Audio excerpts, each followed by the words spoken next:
Is your Rainbow Six Siege squad silent because your voice chat is busted? Let's fix that. First, navigate to your Xbox profile by pressing the Xbox button and selecting your profile picture. Next, go to the settings option. Now, select account, and then choose privacy and online safety.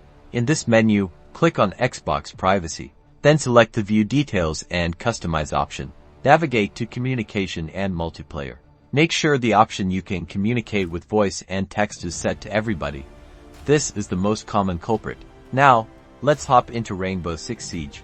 Go to the game settings and find the audio section. Check that your voice chat mode is set to either open mic or push to talk. Disabled will, obviously, prevent you from talking. Ensure your voice chat recording mode is set to all.